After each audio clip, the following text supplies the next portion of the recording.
नमस्कार साथियों, ज्योतिष की चर्चा में आप सभी के बीच उपस्थित हूँ। इसी के साथ आप सभी से आग्रह करता हूँ, चैनल को सब्सक्राइब करें, लाइक करें और शेयर करें। आज की चर्चा का विषय है वृश्चिक लग्न में बुध उच्च राशि में क्या फल देंगे। आप सभी के सामने ये वृश्चिक लग्न का चार्ट है। इस लग्न चार्ट के अंदर बुध अपनी उच्च राशि कन्या राशि में होकर एकादश भाव में विराजमान है। इसके क्या फल होंगे। वृश्चिक राशि के स्वामी ग्रह मंगल होते हैं और लग्न भाव है, ये पहला भाव है। यहाँ पर वृश्चिक राशि बन रही है, इसलिए यह वृश्चिक लग्न का चार्ट माना जाएगा। इसमें बुध की क्या भूमिका है। वृश्चिक लग्न की जो कुंडली होती है उसमें बुध की भूमिका क्या होती है। वृश्चिक लग्न की कुंडली के अंदर बुध की भूमिका अष्टम भाव के स्वामी ग्रह के रूप में होती है। अष्टम भाव के अंदर 3 नंबर आ रहा है। 3 नंबर राशि मिथुन राशि होती है, जिसके स्वामी ग्रह बुध हो गए। और बुध की भूमिका वृश्चिक लग्न में एकादश भाव के स्वामी ग्रह के रूप में होती है। यहाँ पर एकादश भाव में 6 नंबर लिखा हुआ है। 6 नंबर का मतलब 6 नंबर राशि होती है कन्या राशि और जिसके स्वामी होते हैं बुध। बुध अपनी ही राशि कन्या राशि में बैठकर उच्च के होते हैं। सबसे पहले जब भी कोई ग्रह किसी भी घर में उच्च राशि में होकर बैठता है तो उस घर से संबंधित क्षेत्रों में प्रबलता लाने का काम करता है। जैसे कि यहाँ पर बुध एकादश भाव में बैठा हुआ है तो एकादश भाव को मजबूत करने का काम बुध करेगा। और साथ में बुध के जो क्षेत्र है, बुध के अपने जो क्षेत्र है, बुध जिन क्षेत्रों का कारक ग्रह है उन सभी क्षेत्रों में प्रबलता लाने का काम करेगा। और जातक को अपने जीवन में बुध से संबंधित जो क्षेत्र है उन सभी क्षेत्रों में बढ़ चढ़कर सकारात्मक प्रभाव देखने को मिलेंगे। और अगर वो ग्रह कुछ नकारात्मक चीज़ों को रिप्रेजेंट करता है तो उसी प्रबलता के साथ में उस नकारात्मक प्रभाव को भी जातक को अपने जीवन में देखने को मिलता है। लेकिन बुध के बारे में कहा जाता है, बुध अगर प्रबल हो, बुध अगर उच्च राशि में बैठ जाए तो बुध ज्ञान के कारक होते हैं। ऐसी स्थिति में जातक की जो बौद्धिक क्षमता होती है बहुत ही विशेष लेवल की होती है। उसकी जो वाणी होती है बहुत ही मधुर हो जाती है। कैलकुलेशन का जो क्षमता होता है वो बढ़ जाता है। कैलकुलेटिव इंसान बन जाता है। और साथ में बैंकिंग क्षेत्रों से जुड़ा हुआ जो भी कार्य होता है उसको बहुत ही आसानी से समझने की जो क्षमता होती है ऐसे लोगों के व्यक्तित्व में आ जाता है। अब आप लोग समझते होंगे कि एक जैसी बातें सुनने को आपको मिलती है।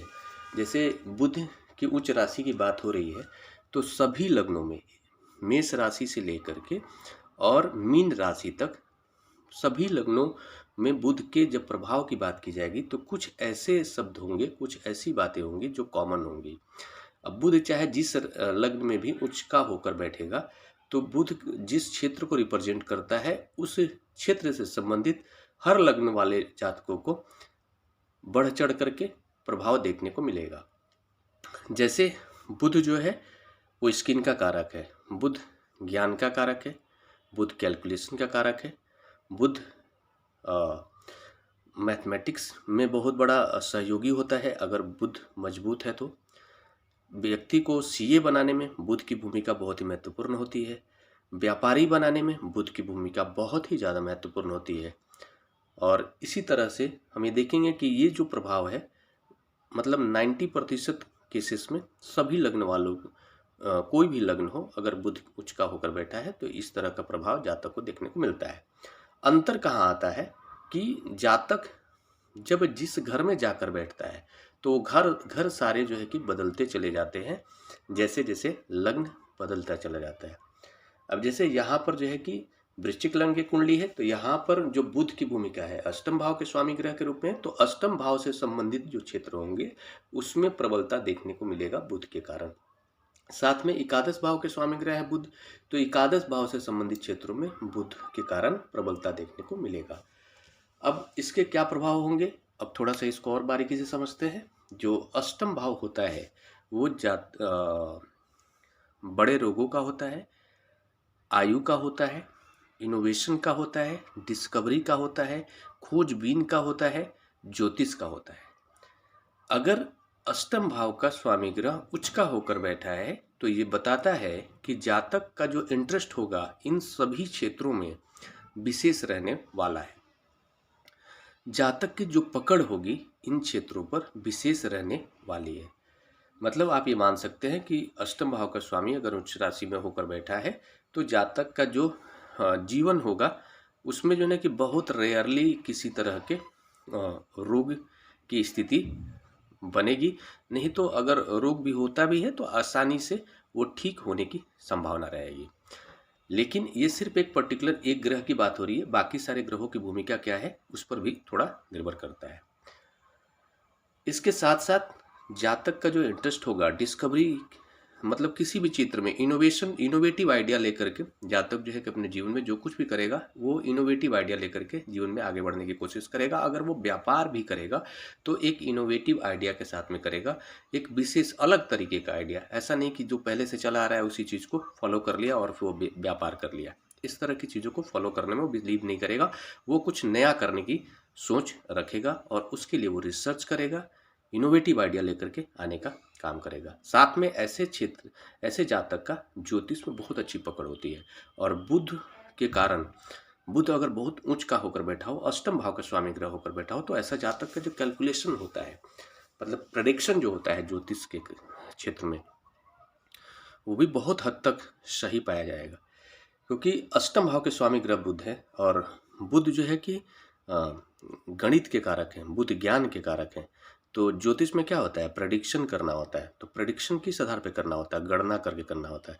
तो गणना करने के लिए आपका बुध का मजबूत होना बहुत इम्पॉर्टेंट है। तो इस मामले में देखा जाएगा कि जातक का ज्योतिष के क्षेत्र पर भी अच्छी पकड़ हो सकती है। इसके साथ साथ हम ये देखेंगे कि बुध एकादश भाव में बैठे हुए हैं। तो एकादश भाव में कोई भी ग्रह, चाहे कोई पाप ग्रह भी बैठता है तो वो लाभेश होने के कारण लाभ के घर में बैठने के कारण वो लाभ देने के लिए मजबूर होता है। मतलब धन से संबंधित क्षेत्रों में लाभ देने के लिए मजबूर होता है। इसका मतलब ये नहीं कि वो सभी क्षेत्रों में लाभदायक होगा। तो यहाँ पर हम ये देख रहे हैं कि बुध जो है कि उच्च राशि में जाकर बैठे हुए हैं एकादश भाव में।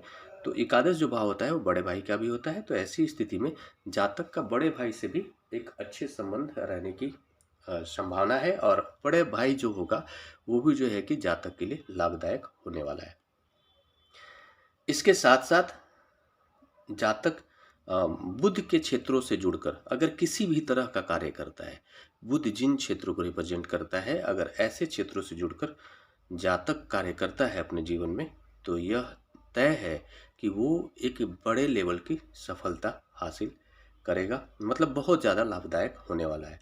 और यहाँ पर एक और बात मैं भूल गया आपको मैं बता दूँ, जैसे जो अष्टम हाउस का स्वामी ग्रह है बुध, तो अष्टम जो हाउस होता है वो शेयर मार्केट का भी होता है। तो यहाँ पर शेयर मार्केट के घर का स्वामी ग्रह उच्च का होकर और लाभ के घर में बैठा हुआ है, उच्च राशि में बैठा हुआ है, तो ये बहुत ही विशेष स्थिति है।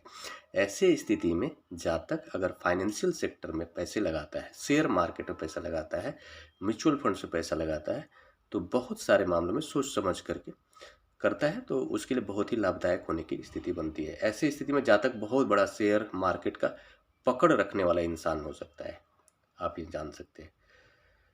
और ये जो प्रभाव बताया गया है पर्टिकुलर केवल बुध के स्थिति के कारण बताया गया है। बाकी सारे जो 8 ग्रह हैं उसकी भूमिका क्या है, वो कितने सकारात्मक होकर बैठे हैं, कितने नकारात्मक होकर बैठे हैं, राहु केतु की क्या भूमिका है, गुरु और शुक्र की क्या भूमिका है, उन सभी ग्रहों के प्लेसमेंट के आधार पर एग्जैक्टली पता चलता है कि किसी एक ग्रह का क्या प्रभाव होगा। तब तक के लिए मेरा नमस्कार।